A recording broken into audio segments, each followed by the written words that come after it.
L'Arcidiocesi di Agrigento, su commissione del Centro per la Cultura e la Comunicazione, ha ritenuto di realizzare una videoclip relativamente alla cerimonia che si terrà il prossimo 5 settembre alle ore 17 e che vedrà l'ordinazione episcopale di Monsignor Alessandro Damiano come arcivescovo coadiutore. La clip si apre con un'immagine stilizzata delle chiese cattedrali delle diocesi di Agrigento e Trapani che simbolicamente rappresentano le due comunità che si uniscono nella gioia dell'annuncio dell'evento. La texture in pietra che si sovrappone richiama la solidità della Chiesa nel tempo e nella storia. Seguono delle immagini di Monsignor Damiano, la prima su uno sfondo dai colori episcopali, la seconda su uno sfondo celestiale quasi come un quadro divino. Le immagini dell'ingresso di Gesù a Gerusalemme riflettono il popolo di Dio dell'Arcidiocesi di Agrigento che attende e accoglie il suo pastore che si incammina sul suo ministero.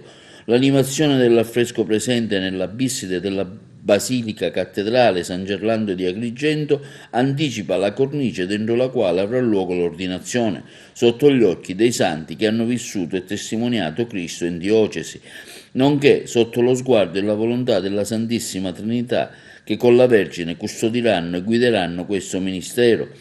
Chiude la clip lo stemma voluto da Monsignor Damiano che consegna al popolo il suo messaggio Servare unitatem spiritus.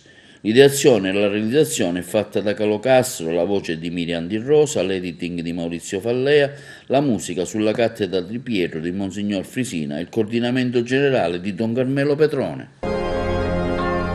Le chiese di Agrigento e Trapani annunciano con gioia l'ordinazione episcopale di Monsignor Alessandro Damiano, arcivescovo coadiutore di Agrigento, per l'imposizione delle mani e la preghiera di ordinazione di Sua Eminenza Cardinale Francesco Montenegro e dei vescovi Sua Eccellenza Monsignor Pietro Maria Fragnelli e Sua Eccellenza Monsignor Giuseppe Mani, Basilica Cattedrale San Gerlando di Agrigento.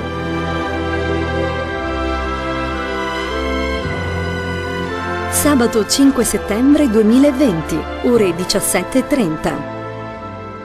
Per accedere all'area celebrativa occorre essere muniti di pass.